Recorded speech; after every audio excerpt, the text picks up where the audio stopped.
오늘 함께 은혜 받으실 말씀은 사도행전 27장 27절부터 44절까지 말씀입니다. 사도행전 27장 27절부터 44절까지 말씀을 제가 봉독하겠습니다. 여러분들은 눈으로 쭉 따라오시면서 마지막 44절만 함께 읽으시면 되겠습니다. 열 나흘째 되는 날 밤에 우리가 아드리아 바다에서 이리저리 쫓겨가다가 자정쯤 되어 사공들이 어느 육지에 가까워지는 줄을 짐작하고 물을 재어보니 20길이 되고 조금 가다가 다시 재니 15길이라 암초에 걸릴까 하여 거물로 닷 넷을 내리고 날이 새기를 고대하니라. 사공들이 도망하고자 하여 이물에서 닻을 내리는 채하고 거룻배를 바다에 내려놓거늘 바울이 백부장과 군인들에게 이르되 이 사람들이 배에 있지 아니하면 너희가 구원을 얻지 못하리라 하니 이에 군인들이 거룻줄을 끊어 떼어버리니라. 날이 새어감에 바울이 여러 사람에게 음식 먹기를 권하여 이르되 너희가 기다리고 기다리며 먹지 못하고 줄인 지가 오늘까지 10나흘인즉 음식 먹기를 권하노니 이것이 너희의 구원을 위하는 것이요 너희 중 머리카락 하나도 잃을 자가 없으리라 하고 떡을 가져다가 모든 사람 앞에서 하나님께 축사하고 떼어 먹기를 시작하며 그들도 다 안심하고 받아 먹으니 배에 있는 우리의 수는 전부 276명이더라.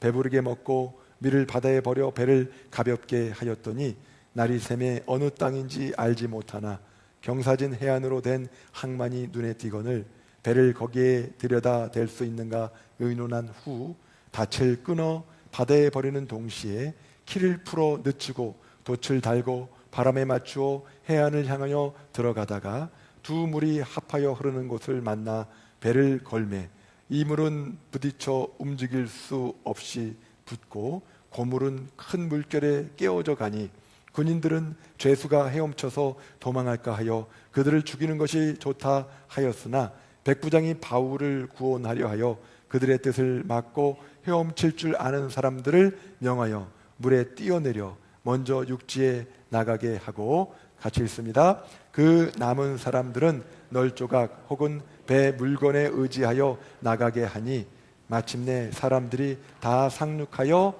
구조되니라. 아멘. 오늘은 끝까지 가는 믿음이라는 제목으로 하나님의 말씀을 나누겠습니다.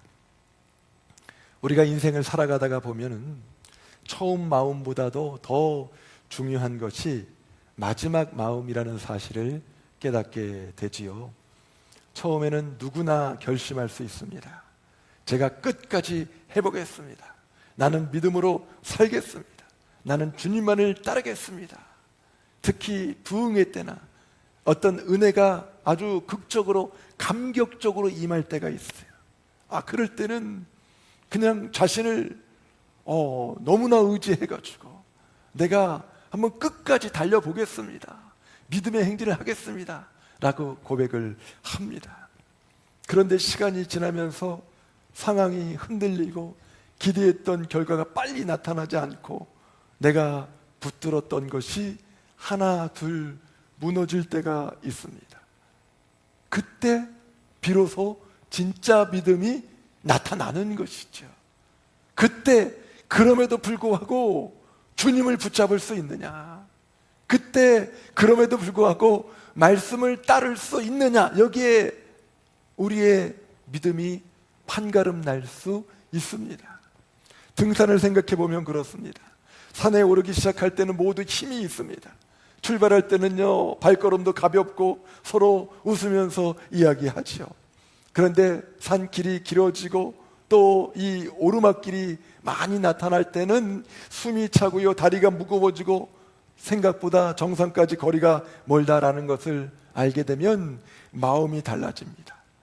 그때부터 중요한 것은 출발할 때의 기분이 아니라 끝까지 가는 마음이지요. 정상에 오르는 사람은 처음에 제일 크게 소리치는 사람이 아닙니다. 끝까지 한 걸음씩 한 걸음씩 내딛는 사람입니다. 우리의 믿음도 그렇습니다.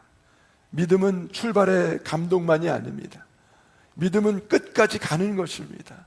말씀을 들었을 때 감동하는 것도 귀하지요.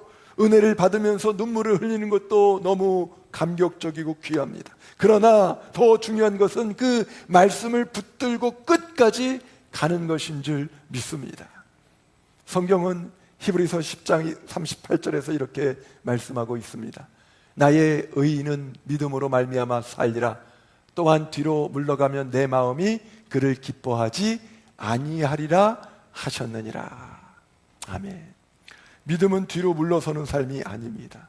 믿음은 하나님을 붙들고 앞으로 나아가는 삶입니다. 오늘 우리가 읽은 사도행전 27장도 바로 그런 믿음을 보여줍니다. 바울은 죄수의 신분으로 로마로 가는 배에 타고 있었습니다. 그런데 그 배가 광풍을 만나죠. 무슨 광풍입니까? 유라굴로라는 광풍을 만나게 됩니다. 사람들은 할 수 있는 모든 것을 다 해보았습니다.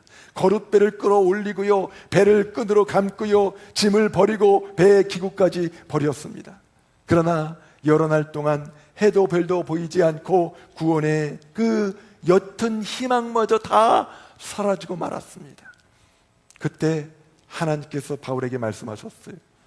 우리가 지난주에 살펴보았지만 사도행전 27장 24절을 다시 한번 읽어보겠습니다. 바울아 두려워하지 말라. 내가 가이사 앞에 서야 하겠고 또 하나님께서 너와 함께 항해하는 자를 다 내게 주셨다 하였으니. 아멘. 하나님은 약속하셨습니다. 바울은 반드시 로마에 가게 될 것입니다. 그리고 배 안에 있는 사람들도 다 살아날 것입니다. 그런데 오늘 본문을 보면 하나님의 약속을 받은 뒤에도 폭풍은 곧바로 멈추지 않았습니다. 밤은 계속되었습니다. 배는 여전히 흔들렸습니다. 사람들은 여전히 두려워했습니다. 여기서 우리는 중요한 질문을 하게 됩니다. 하나님의 약속을 받았는데도 상황이 흔들릴 때에 과연 믿음의 사람은 어떻게 해야 합니까? 하나님께서 살리신다고 말씀하셨는데도 계속 배가 흔들릴 때에 우리는 어떻게 믿음을 이어가야 합니까? 오늘 본문은 그 답을 보여주고 있습니다. 믿음은 순간의 감정이 아닙니다. 믿음은 끝까지 가는 것입니다. 첫 번째로 끝까지 가는 믿음은 두려움 속에서도 하나님의 약속을 붙듭니다. 27절 28절을 같이 읽겠습니다. 열 나흘째 되는 날 밤에 우리가 아드리아 바다에서 이리저리 쫓겨가다가 자정쯤 되어 사공들이 어느 육지에 가까워지는 줄을 짐작하고 물을 재어보니 20길이 되고 조금 가다가 다시 재니 15길이라. 아멘. 여기서 눈에 들어오는 표현이 있어요. 열 나흘째 되는 날 밤입니다. 하루 이틀이 아닙니다. 바울이 탄 배는 이미 14일 동안 바다 위에서 이리저리 쫓겨다녔습니다. 그동안 사람들은 제대로 먹지 못했습니다. 제대로 자지도 못했습니다. 방향도 알 수 없었습니다. 해도 보이지 않고 별도 보이지 않는 바다 위에서 사람들의 마음은 점점 무너져만 갔습니다. 그런데 하나님께서 바울에게 약속하셨어요. 하나님은 바울이 로마에 가게 될 것과 배 안에 있는 사람들을 살리실 것을 약속하셨습니다. 그러나 그 약속을 받은 뒤에도 풍랑은 곧바로 멈추지 않았습니다. 밤은 계속되었어요. 배는 여전히 흔들렸어요. 사람들의 두려움도 그래서 사라지지 않았습니다. 이 장면은 우리의 신앙의 현실과 아주 많이 닮아 있습니다. 우리도 말씀을 듣지요. 기도 중에 확신을 얻습니다. 하나님께서 함께 하신다는 약속을 붙듭니다. 그런데 다음날 아침이 되어도 문제가 그대로 남아있어요. 기도했는데 병이 낫지 않고 오히려 어떤 부분은 더 악화된 것처럼 들려질 때가 있습니다. 말씀을 붙들었는데도 관계가 즉시 회복되지 않는 상황이 발생할 수 있습니다. 하나님의 약속을 믿는데도 현실은 여전히 흔들리는 상황을 맞이하게 되는 것이죠. 그럴 때 우리는 쉽게 오해합니다. 믿음이 있으면 문제가 사라져야 하는 것 아닌가? 하나님이 함께 하시면 풍랑이 곧바로 멈춰야 되는 거 아닌가? 그러나 성경은 그렇게 말하지 않습니다. 믿음은 풍랑이 없어진다는 뜻이 아닙니다. 믿음은 풍랑 속에서도 하나님의 말씀을 붙드는 것입니다. 믿음은 두려움이 전혀 사라진 상태가 아닙니다. 두려움 속에서도 하나님께서 하신 말씀을 기억하고 더 크게 붙드는 것입니다. 바울은 현실을 부정하지 않았어요. 바다가 위험하다라는 것을 알았습니다. 배가 흔들리고 있다라는 것도 알았습니다. 사람들이 절망하고 있다라는 것도 알았습니다. 그러나 바울은 현실보다도 더 크신 하나님의 말씀을 붙들었습니다. 바다는 흔들렸지만 하나님의 약속은 흔들리지 않았습니다. 배는 방향을 잃은 것처럼 보였지만 하나님의 계획은 방향을 전혀 잃지 않았습니다. 이걸 볼 수 있어야 돼요. 시편 기자는 이렇게 고백합니다. 시편 46편 1절을 우리 같이 읽어보겠습니다. 하나님은 우리의 피난처시요 힘이시니 환난 중에 만날 큰 도움이시라. 아멘. 하나님은 환난이 없는 곳에서만 피난처가 되시는 분이 아니십니다. 하나님은 환난 중에 만날 큰 도움이라고 말씀하고 있어요. 환난 때에 하나님께서 더 크게 우리를 도우신다고 말씀하는 거죠. 그러므로 성도는 환난을 만났다고 해서 하나님이 떠났다고 말하지 않습니다. 오히려 환난 중에도 하나님이 피난처 되심을 붙드는 줄 믿습니다. 그런데 여기서 우리가 꼭 기억해야 할 것이 있습니다. 하나님의 약속을 붙든다라는 것은 마음속으로만 하나님이 살리실 것이다 라고 생각하는 데서 멈추지 않습니다. 약속을 붙드는 믿음은 어디까지 나갑니까? 순종의 자리까지 나아가야 합니다. 참으로 하나님의 약속을 붙든 사람은 그 약속이 이루어지는 자리를 떠나지 않습니다. 오늘 본문 30절, 31절을 보십시오. 사공들이 도망하고자 하여 이물에서 닻을 내리는 채하고 거룻배를 바다에 내려놓거늘 바울이 백부장과 군인들에게 이르되 이 사람들이 배에 있지 않으면 너희가 구원을 얻지 못하리라 하니 말씀하고 있어요. 사공들이 뭐 하고 있어요? 지금 도망하려고 했습니다. 겉으로는 닻을 내리는 것처럼 행동했지만 실제로는 거룻배를 내려서 자기들만 빠져나가려고 했습니다. 위험을 직감한 거죠. 배 안에 사람들을 버리고 자기들만 살려고 한 것입니다. 이때 바울이 말합니다. 31절에 이 사람들이 배에 있지 않으면 너희가 구원을 얻지 못하리라. 바울이 이야기한 것이죠. 이 말씀이 매우 중요합니다. 하나님은 이미 사람들을 살리겠다고 약속하셨죠. 바울이 이 말씀을 들었어요. 또 이 말씀을 믿었어요. 그렇다면 바울이 이렇게 말할 수도 있었습니다. 하나님이 살리시겠다고 했으니까 나는 그냥 팔짱 끼고 가만히 바라만 봐도 될 거야. 하나님이 알아서 다 하시겠지. 아무것도 하지 않고 그냥 기다려만 볼게 라고 할 수도 있잖아요. 하나님이 하신다고 그랬으니까. 그러나 바울은 그렇게 말하지 않았습니다. 오히려 바울이 말하는 거죠. 이 사람들이 배에 있어야 합니다. 그래야 구원을 얻습니다.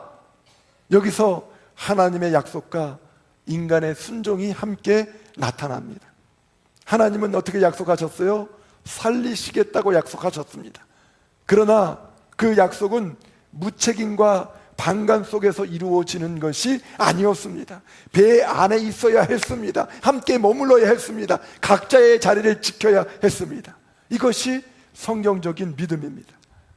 하나님의 약속은 우리의 책임을 없애지 않습니다. 하나님의 주권은 우리의 순종을 무의미하게 만들지 않습니다. 하나님이 하신다는 믿음은 내가 아무것도 하지 않아도 된다는 핑계가 아닙니다. 오히려 하나님이 하실 것을 믿기 때문에 그 믿음의 방향으로 나의 행동이 드러나는 것이죠. 나는 그 약속이 이루어지는 자리에 머물러 있는 것입니다. 약속을 붙든다라는 것은 가만히 기다리기만 있는 것이 아닙니다. 약속을 붙든다라는 것은 하나님이 말씀하신 방향에 내 삶을 맞춰 나가는 것인 줄 믿습니다. 사도행전 1장 8절에도 오직 성령이 너희에게 임하시면 너희가 권능을 받고 예루살렘과 온 유대와 사마리아 땅 끝까지 이르러 내 증인이 되리라고 말씀하셨잖아요. 이게 성경이 지향하는 방향이에요. 하나님의 뜻이 이루어지는 방향이에요. 온 세상 땅 끝까지 복음이 전해질 줄 믿습니다. 그럼 내 방향이 어디에 서야 돼요? 복음이 전해지지 않는 방향에 서야 됩니까? 나는 가만히 있어도 복음이 전해질 거니까 그냥 눈 크게 뜨고 바라만 보면 됩니까? 그게 아니라는 거죠. 내가 더해지지 않으나 하나님의 말씀은 반드시 이루어질 겁니다. 창세기부터 계시록까지 모든 말씀은 반드시 하나님의 때에 이루어질 줄 믿습니다. 그런데 어떤 사람은 그 하나님의 말씀이 이루어지는 과정 가운데 도움이 되는 사람이 있어요. 쓰임받는 사람이 있어요. 그런데 어떤 사람은 하나님의 말씀은 이루어지고 있지만 그 말씀의 방향과 역방향에 서서 헤매는 인생을 사는 사람이 있어요. 여러분은 무엇을 선택하시겠습니까? 하나님의 말씀을 알고 있다면, 그 약속을 붙잡고 있다면 하나님의 뜻이 나아가는 방향에 함께 세워질 때 로마서 8장 28절 말씀처럼 모든 것이 합력하여서 선이 이루어지게 되는 줄 믿습니다. 이걸 우리가 기억해야 돼요. 믿음으로 증인되는 삶을 살아야 합니다. 그 방향에 서야 합니다. 하나님이 살리실 것을 믿기 때문에 살리는 길 위에 서는 것입니다. 야고보서는 이렇게 말씀하고 있어요. 야고보서 2장 26절에 같이 한번 읽어볼까요? 영혼 없는 몸이 죽은 것 같이 행함이 없는 믿음은 죽은 것이니라. 이 말씀은 행함으로 구원받는다는 뜻은 아닙니다. 참된 믿음은 반드시 삶의 반응으로 나타난다는 뜻이죠. 믿음은 입술의 고백에서 끝나지 않습니다. 믿음은 순종의 걸음으로 드러납니다. 결국에는 내가 믿음을 가지고 있으면 그 믿음이 입술에서 머무는 것이 아니라 이 손과 발을 통해서 행함으로 드러난다라는 것이죠. 오늘 본문 32절을 보십시오. 이에 군인들이 거룻줄을 끊어 떼어 버리니라 말씀하고 있죠. 거룻줄을 끊는다라는 것은 이제는 도망간 길을 끊어버렸다는 뜻입니다. 자기들만 살려고 하는 길을 끊은 것입니다. 하나님의 약속이 이루어지는 길은 함께 머무는 길이었습니다. 자기만 살려고 빠져나가는 길이 아니라 끝까지 함께 있는 길이었습니다. 사랑하는 성도 여러분, 끝까지 가는 믿음은 두려움이 전혀 없는 믿음이 아닙니다. 두려움 속에서도 하나님의 약속을 붙드는 믿음입니다. 그리고 약속을 붙드는 믿음은 그 순종의 자리까지 나아가는 믿음입니다. 저와 여러분도 때로는 도망가고 싶을 때가 있어요. 가정의 자리에서, 교회의 자리에서, 사명의 자리에서, 예배의 자리에서, 때로는 기도의 자리에서 물러나고 싶을 때가 있습니다. 요즘처럼 세일의 저녁 기도회가 막 같이 뜨겁게 성령 충만한 기도를 하고 있는데, 내가 장로지만 또 권사지만 기도를 피하고 싶을 때가 있을 수 있어요. 그러나 하나님의 약속을 붙든 사람은 그 자리를 쉽게 떠나지 못합니다. 하나님께서 일하실 것을 믿기 때문에 오늘 내가 지켜야 할 믿음의 자리를 지킵니다. 저와 여러분이 기도를 하든 기도하지 않든 하나님의 뜻이라면 복음 통일이 이루어집니다. 하나님의 뜻이라면 다음 세대가 부흥을 이루게 될 줄 믿습니다. 그런데 우리가 함께 하는 거예요. 마음을 모으는 거예요. 물질을 모으는 거예요. 시간을 모으는 거예요. 그래서 하나님의 뜻이 더 빨리 이루어질 수 있도록 때로는 때를 써서라도 하나님께서 이루시는 그 땅끝까지 증인되는 그 삶에 우리가 동역하겠습니다. 함께 하겠습니다. 먼저 그의 나라와 그의 의를 구하라. 그리하면 이 모든 것을 너에게 더하시라 말씀하여 주셨던 것처럼 나는 하나님의 나라를 구하는데 하나님께서 나를 채워주시는 놀라운 기쁨을 맛보게 될 줄 믿습니다. 어떤 분은 그래요. 세일의 저녁 기도를 하자고 그러니까 목사님 말도 마요. 지금 내 기도하기도 바쁜데 내 기도도 이루어지지 않는데 지금 무슨 그 멀리 저 북한을 위해서 기도해요. 걔네들은 그냥 먹고 사나 뭐 먹고 못 사나 뭐 알아서 하라고 내비두고 내 기도가 지금 급해요. 그렇게 말씀하시는 분도 계세요. 물론 그 말도 틀린 건 아닌데 이 영적인 원리를 잘 이해해야 돼요. 영적인 원리를. 제가 말씀드린 것처럼 먼저 구할 것이 있다는 거예요. 먼저 너를 위해서 구하라고 성경은 말하지 않고 있다는 거예요. 하나님의 뜻이, 하나님의 나라가 이루어지면 하나님이 내 것을 채워주세요. 그 너무나 당연한 거예요. 영적인 눈을 보면은요, 어디가 약한지 어디가 강한지가 보여요. 부모의 시각에서 보면요, 큰 아들이 잘 사는지 둘째 아들이 잘 사는지 보여요. 그러면요, 부모의 마음이 어떻습니까? 야, 너 잘 사는 아들만 잘 되라. 못 사는 아들은 그냥 못 되라. 이렇게 보지 않는다는 거예요. 못 사는 아들 편을 들려고 그래요. 더 도와주려고 그래요. 큰 아들이 모를 때 작은 아들에게 몇 분이라도 더 보내주고 사업이 잘 될 수 있도록 도와주고 사람을 붙여주고 어려우니까 힘드니까 그 마음이 드는 거예요. 하나님께서 이 땅을 복음화시키기 위해서 온 인류를 세워나가기 위해서 보실 때에 북한 땅을 어떻게 보실까요?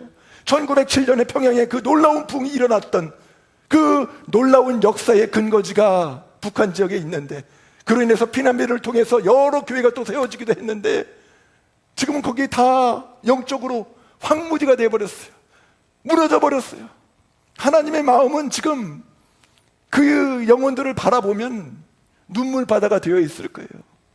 그 주님의 마음을 같이 우리가 헤아릴 때 그 영혼들의 마음을 우리가 이제는 주님께로 옮겨야 되는 줄 믿습니다.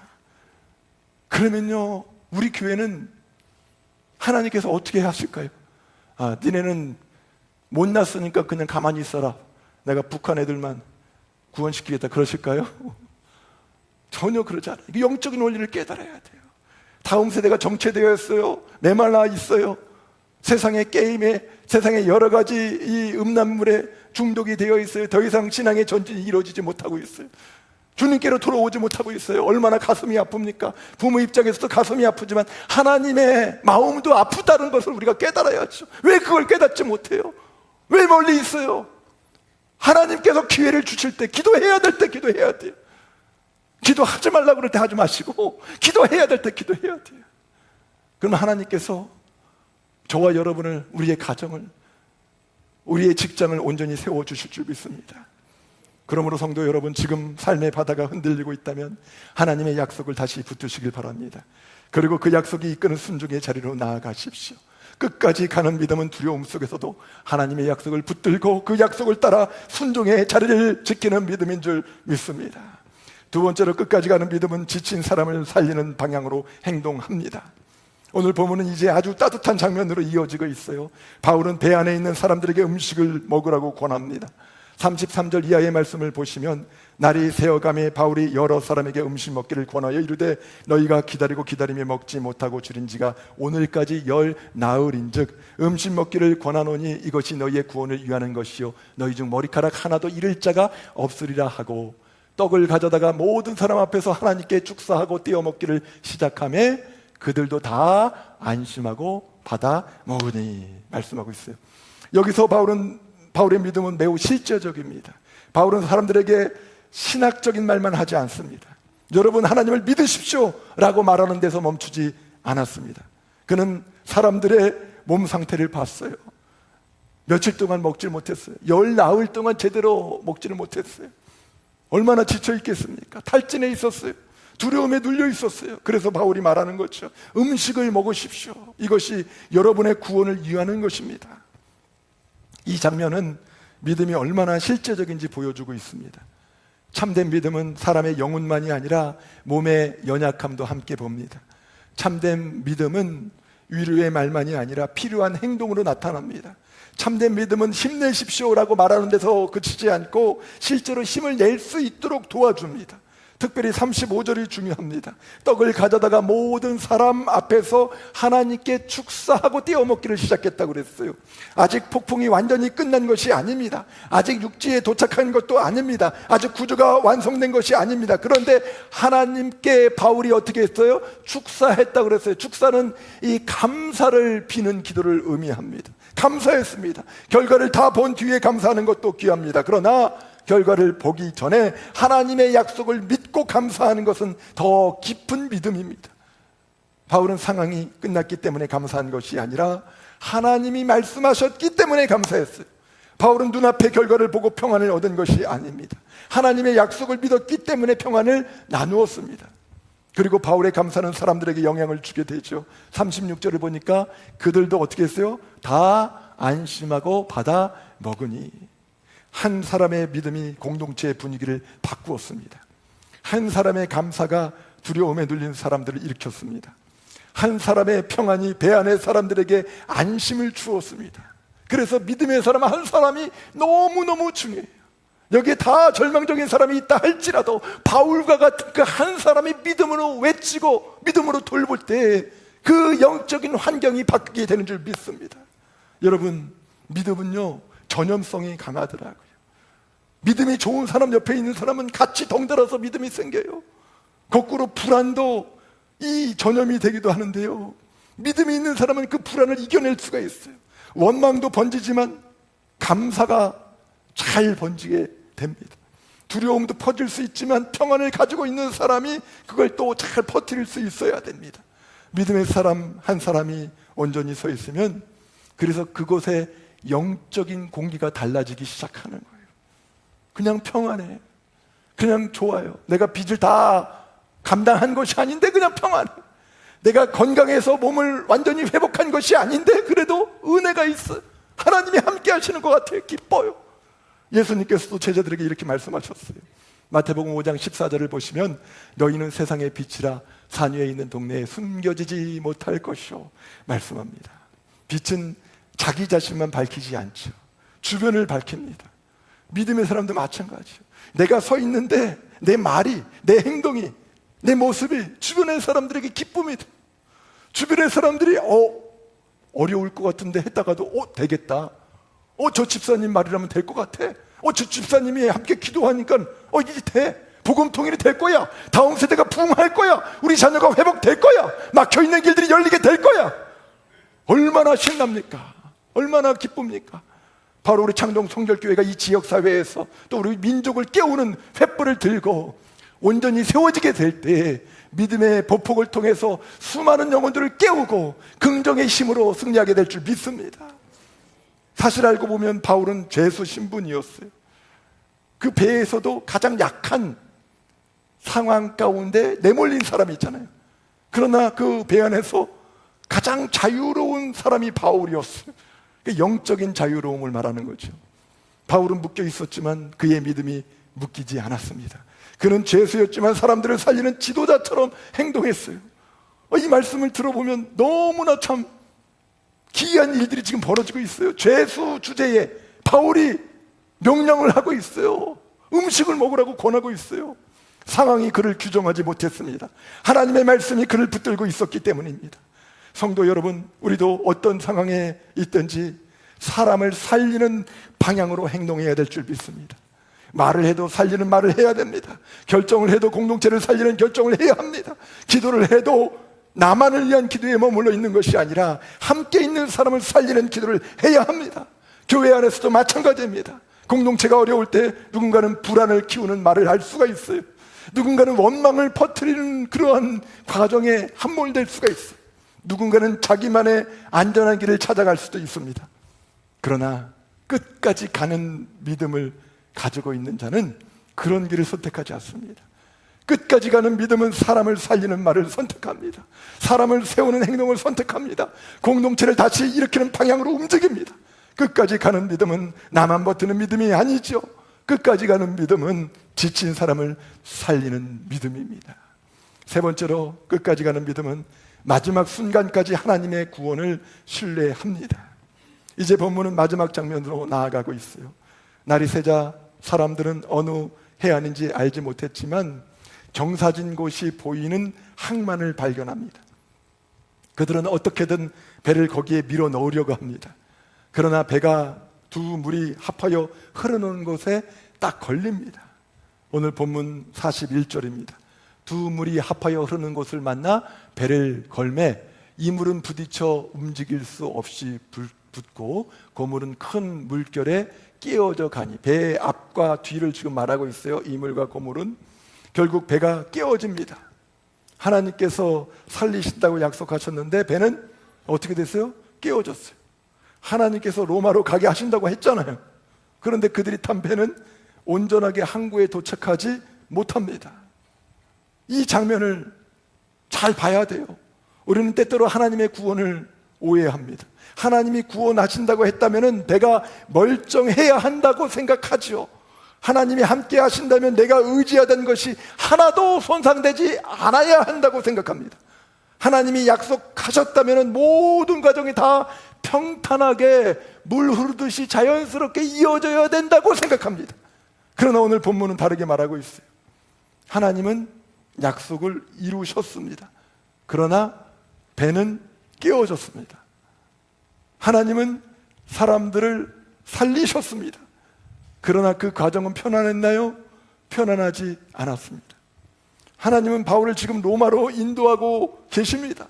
그러나 그 길에는 이 험난한 풍랑과 어려움이 함께 있습니다. 여기서 우리는 깊은 영적인 진리를 깨달아야 합니다. 하나님의 약속은 반드시 이루어지지만 그 방식이 언제나 내가 기대한 방식이 아닐 수도 있다라는 거죠. 하나님은 배를 보존하겠다고 약속하신 것이 아닙니다. 사람을 살리겠다고 약속하셨어요. 하나님은 그들의 계획을 그대로 지켜주시겠다고 하신 것이 아닙니다. 하나님의 뜻을 이루겠다고 하셨어요. 하나님은 바울이 편안하게 로마에 도착할 것이라고 하신 것이 아닙니다. 바울이 반드시 가이사 앞에 설 것이라고 하셨습니다. 오늘 본문 마지막을 한번 보십시오. 43절, 44절 같이 읽겠습니다. 백부장이 바울을 구원하려 하여 그들의 뜻을 막고 헤엄칠 줄 아는 사람들을 명하여 물에 뛰어내려 먼저 육지에 나가게 하고 남은 사람들은 널조각 혹은 배 물건에 의지하여 나가게 하니 마침내 사람들이 다 상륙하여 구조되니라. 아멘. 마지막 문장을 보세요. 어떻게 됐어요? 마침내 사람들이 다 상륙하여 구조되니라 말씀하고 있어요. 하나님의 말씀이 이루어졌습니다. 한 사람도 잃지 않았습니다. 어떤 사람들은 헤엄쳐서 나가고요, 어떤 사람들은 널조각을 붙들고 나갔습니다. 또 어떤 사람은 배의 물건에 의지해서 나갔습니다. 방향은 다 다른 것 같지만 모두 살았어요. 방법이 조금씩 다를 수 있지만 결국에는 살았다라는 거죠. 여기서 놀라운 것은 깨어진 배 조각도 구원의 도구가 되었다는 사실입니다. 저는 이 44절 말씀이 전에는 못 느꼈는데 참 오늘 이 말씀을 전하면서 참 은혜로 다가오더라고요. 배는 다 깨졌는데 그 깨어진 조각이 사람들을 살리는 도구가 되었습니다. 내 방향이랑 내 생각이랑 전혀 다른 거예요. 나는 큰 배가 필요하다고 생각했는데 구원을 받으려면, 근데 하나님은 배를 다 부셔서 네가 생각하는 그거 아니야, 다 부셔버려요. 그리고 널판지 하나만 남겨놓습니다.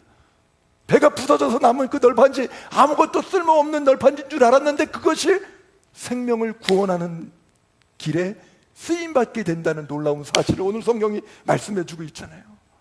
여러분, 이것이 하나님의 은혜입니다. 하나님은 온전한 것만 사용하시는 분이 아닙니다. 깨어진 것도 사용하십니다. 실패도 사용하십니다. 여러분의 상처도 사용하십니다. 무너진 계획도 사용하십니다. 우리의 눈에는 끝난 것처럼 보여도 그것이 하나님의 손에 붙들리게 되면 다시 살리는 도구가 되는 줄 믿습니다. 할렐루야. 우리가 잘 아는 요셉의 삶도 그렇죠. 형들에게 팔린 일은 분명히 고통이었습니다. 억울하게 감옥에 갇힌 일도 분명히 큰 아픔이었어요. 이 청소년이, 이 젊은 친구가 감당할 수 없는 그런 어려움이었어요. 그러나 하나님은 그 모든 과정을 사용하셔서 요셉을 결국 어떻게 만드셨어요? 애굽의 총리로 세우시고 많은 가족을, 많은 생명을 살리는 데 쓰임받게 하셨습니다. 그래서 요셉은 나중에 형들에게 이렇게 말하죠. 창세기 50장 20절입니다. 같이 읽겠습니다. 당신들은 나를 해하려 하였으나 하나님은 그것을 선으로 바꾸사 오늘과 같이 많은 백성의 생명을 구원하게 하시려 하셨나니. 아멘. 하나님은 악을 악으로만 두지 않으십니다. 고난을 고난으로만 끝내지 않으십니다. 그 깨어진 조각까지도 구원의 통로로 사용하시는 줄 믿습니다. 이것이 하나님의 섭리입니다. 그러므로 사랑하는 성도 여러분, 배가 깨어졌다고 끝나는 것이 아닙니다. 내 계획이 다 무너졌다고 하나님의 계획까지 무너진 것이 아닙니다. 내가 기대한 방식이 사라졌다고 하나님의 구원이 사라진 것이 아닙니다. 그걸 기억해야 돼요. 하나님은 때때로 온전한 배보다도 그 깨어진 조각을 통해서 우리를 살리십니다. 네 힘으로는 안 돼. 네 노력까지는 한계가 있어. 그렇지만 나를 의지하면, 하나님을 바라보면 아무것도 아닌 널조각 가지고도 살릴 수가 있어. 이걸 구체적으로 경험하게 만드시는 거죠. 내가 보기에는 초라한 조각 같고, 내가 보기에는 실패의 흔적 같고, 내가 보기에는 더 이상 쓸모없는 잔해 같아도 하나님께서 붙드시면 그것이 은혜의 통로가 되는 줄 믿습니다. 하나님을 만난 사람은 그래서 너무 좋은 거예요. 그래서 행복한 거예요. 그래서 내가 다른 사람보다 조금 덜 가지고 있어도, 내가 오병이어를 가지고 있어도, 내가 다윗이 가지고 있는 그 물맷돌 몇 개를 가지고 있어도, 저 세상은 골리앗과 같은, 저 세상은 여리고성과 같은 그런 놀라운 그런 어떤 용맹을 보여주고 있다 할지라도, 내가 하나님을 믿는 그 믿음이 진실할진데 그것이 작은 조각이라 할지라도 하나님 앞에 믿음으로 던져질 때 골리앗이 무너지게 되는 줄 믿습니다. 하나님 앞에서 믿음으로 순종해 나갈 때 우리 앞에 놓여있는 여리고성이 다 무너지게 될 줄 믿습니다. 얼마나 감사합니까? 이게 끝까지 가는 믿음이에요. 끝까지 가는 믿음은 마지막 순간까지 하나님의 구원을 신뢰하는 믿음입니다. 말씀을 정리하겠습니다. 오늘 본문은 우리에게 믿음의 본질을 다시 가르쳐 줍니다. 믿음은 시작의 감동만이 아닙니다. 끝까지 가는 것입니다. 하나님은 끝까지 자기 백성을 이끌어 주십니다. 그러므로 우리도 끝까지 믿음으로 가야 합니다. 두려움 속에서도 말씀을 붙들어야 합니다. 약속을 핑계 삼아서 책임을 피하지 말고 그 순종의 자리까지 지켜야 합니다. 나만 살려고 하지 말고 사람을 살리는 방향으로 행동해야 합니다. 그리고 마지막 순간까지 하나님의 구원을 신뢰해야 하는 줄 믿습니다. 오늘 저와 여러분의 마음에 이러한 고백이 있기를 바랍니다. 주님, 상황이 흔들려도 끝까지 믿겠습니다. 주님, 길이 보이지 않아도 끝까지 순종하겠습니다. 주님, 내가 의지하던 것이 깨어져도 끝까지 주님의 구원을 신뢰하겠습니다. 이러한 믿음의 고백이 저와 여러분을 온전히 세워나갈 줄 믿습니다. 기도하겠습니다. 존귀하신 하나님 아버지, 참으로 감사합니다. 때때로 큰 풍랑을 만나서 혼돈 가운데 있을 때에 그때도 끝까지 믿음으로 나아가기를 원합니다. 길이 보이지 않아서 헤매일 때에도 하나님의 약속을 붙잡고 끝까지 가는 믿음이 되겠습니다. 내가 의지하던 것이, 내가 의지하던 물질이, 내가 의지하던 관계가, 내가 의지하던 건강이 때로는 깨어져도 끝까지 주님의 구원을 신뢰하겠습니다. 끝까지 가는 그 믿음으로 날마다 승리할 수 있는 은혜를 더하여 주옵소서. 우리에게 먼저 십자가 앞에서까지 그 믿음을 보여주신 예수님의 이름으로 기도하옵나이다. 아멘. 이제 우리 다 함께 일어나셔서 찬양으로 믿음을 고백하겠습니다. 나는 믿네 찬양하면서 어떠한 어려움, 어떠한 시련 가운데서도 믿음이 더 강해지고 하나님께 영광을 돌리는 삶을 선택하겠습니다 라는 다짐으로 찬양합니다. 내게 허락하신 시련을 통해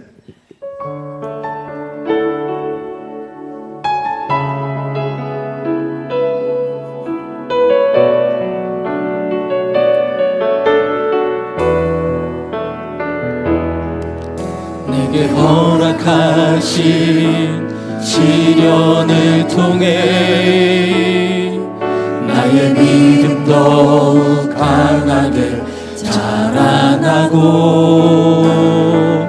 험한 산과 골짜기 지나는 동안 주께 더 가까이 나를 이끄시네. 내가 겪는 시험이 어렵고 힘겨워도 내 주님보다 크지 않네. 내 앞에 바다가 갈라지지 않으며 주가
함께 하시는 하나님께 박수로 모든 영광 올려드립니다.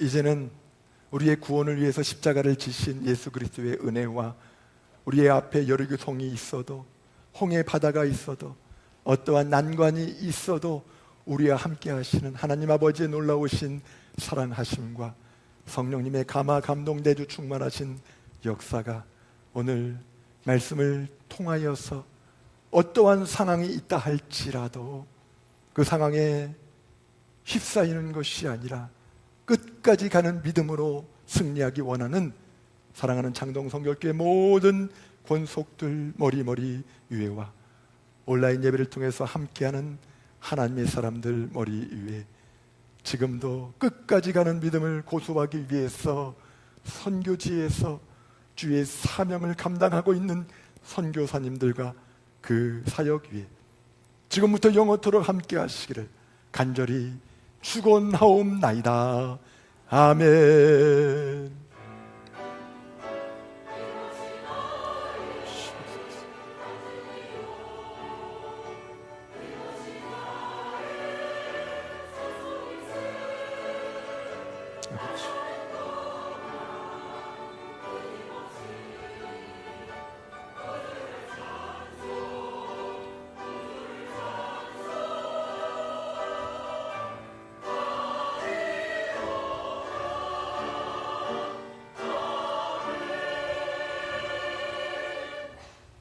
예, 오늘은 직원회가 있어서 제가 여기서 인사하도록 하겠습니다. 예, 우리 집사님, 권사님, 장로님, 목회자분들은 직원회에 참여해 주시길 바라고요.